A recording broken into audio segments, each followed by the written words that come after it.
Hey everybody, so we'll continue 2.4. As I mentioned, this topic is interesting and it addresses the issues with limit as we addressed it, and there are certain cases that are more difficult to do.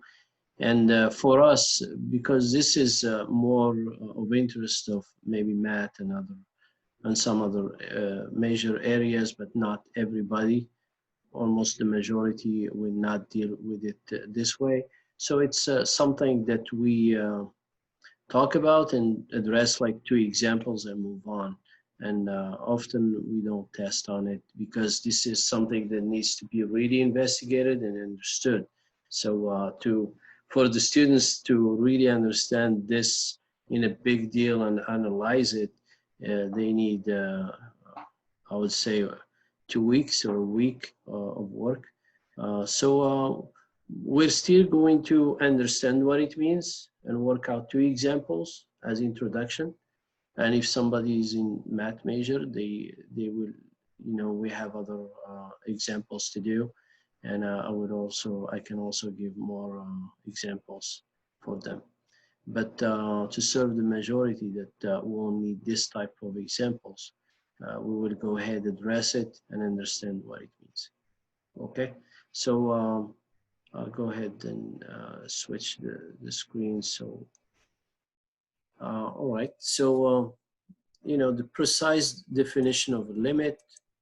Um, suppose f of x is defined, as an open interval about x0, not necessarily containing x0. We say that L is the limit of f of x, and we've been working on that as x approaches x0, written if for every really small number epsilon, a positive one, there exists a corresponding delta, which means, on, let's say this is the function, for example. So here we're saying that if there is a really tiny small epsilon, where our goal is to limit, let's say this a here or this x0, then before it, the epsilon here is going to be x0 minus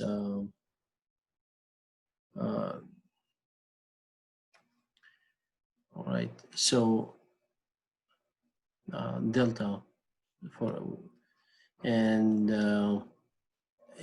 after it, a little step x0 plus delta. So it's like we call this like the neighborhood of x0. So just think about that number, but it really is going to depend on the function. So I won't say 0.2 or 0.3 or something. It's going to depend on the function. So for the image of this x0 is the one we're interested in, L. So for this delta, if you take its image again, it should be same thing. That's where this epsilon is going to show up, or this upper and lower. All right. So this is this is the box that we're interested in, and we need to figure out that. So for every small positive number epsilon, there exists a corresponding delta such that, because you see the distance is the absolute value, right? So you see, you talk about the absolute value for many, then we start to forget what it is, but now you can see that it's really a distance. So a distance to right and left. So the way it's written here, it's x minus x0. That distance, of course, is going to be positive, greater than 0, but less than this delta. And the condition is f of x minus L is less than that epsilon. All right, so it may not make sense, you know, at the beginning, thinking about it this way, because the task is always to find these delta and these epsilon, right? And it's gonna, and we'll do two types of functions and with the numbers so you see what it means. But this is the precise definition of a limit, and I'll post some other notes, detailed notes about it.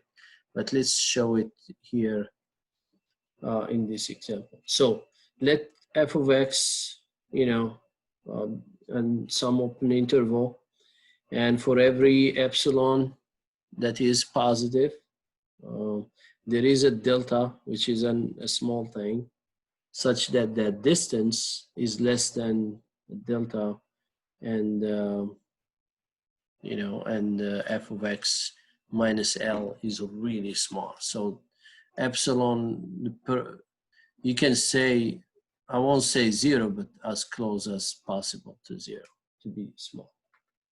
And anytime you see epsilon, that's what we're trying to mean, a very small number, and you will have to do with the function. So if we keep that in mind, so this is number one in 2.4, right? So use the given graph of the function. We have a graph, we're trying to understand this thing, to find that a number delta such that, so delta goes on the x-axis, so such that x minus 1, the absolute value is less than delta, then the f of x, the absolute value of f of x minus 1 is less than 0.2. All right, so L, the purpose here, L is, or that limit, that precise limit is 1. And the condition here is it has to be that 0.2. So let's look at here. So focus on 1, right? It's here. And we want delta. It looks like we have two values here. So one of them is going to be delta, not both of them. So let's do, if we do this 1 minus 0.7, right, you get 0.3 this way. And the other one, if you do 1.1 minus 1, you get 0.1. Remember, it has to be as small as possible. So 0.7 gives 1.2. 1.1 gives 0.8. So this way and this way, it's 0.2 and 0.2, right? So it has to be less than, f of x minus 1 has to be less than 0.2. So which delta would guarantee that? It has to be the minimum. So you can say this is delta 1 and this is delta 2 if you want to, but the goal is to have the minimum of the two, all right? So the minimum of the two is this one. So here, the delta that will work for this problem is 0.1, all right? So this will help us find this limit here, all right? So it's not bad with the sketch and this, but I think this is the first steps, is to try to understand that, yeah, we have a range, we have 2 points that we got close on the graph to the target, which is the limit. But once we come to the x-axis, you see they're far apart. This one is much closer than this one, so we would rather take the delta to be 0.1, because that's gonna help in this definition. So now let's look at the square root function. Everybody knows this. We say like a shooting star. If the absolute value of x minus 4 less than delta, then the square root of x, which, you know, f of x minus L less than 0.4. All right, and x minus x0 or a, here, whichever. Some books use a, some use x0, so 4 as the goal. So let's look at this top part. Here you see, unlike the first one, these numbers are given. Here they are not given. So we reverse it. There is a number, you take its square root, you get 2.4. So if you want to reverse it, then you need to square this number, right? So here it's 2.4 squared. Similarly here, there is a number, you take a square root, you get 1.6. So 1.6 square is this number. All right, so 1.6 square, that gives me, let's see, 1.56. And 2.4, that gives square, that gives me 5.76. All right, so, and here in between 4. So let's just do the same thing, this delta 1 and this delta 2. So 4 minus 1.56, this distance here is, no, it's 2.56, 2.56. Just double check. 1.6 square is 2.56, yes. So it's, this delta 1 is 1.44. And this one is 576. This distance between a 4 and this is that, and it gives me 3.2. All right, so we have to take delta to be the smallest possible. So the minimum of delta 1 and delta 2 is 1.44. All right, so that's the delta that we want.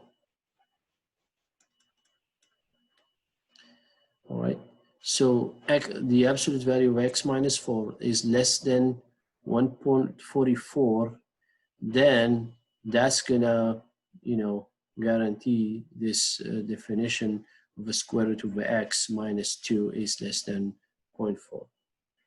All right, I think that's all we need for now, and thank you. If you have questions, let me know.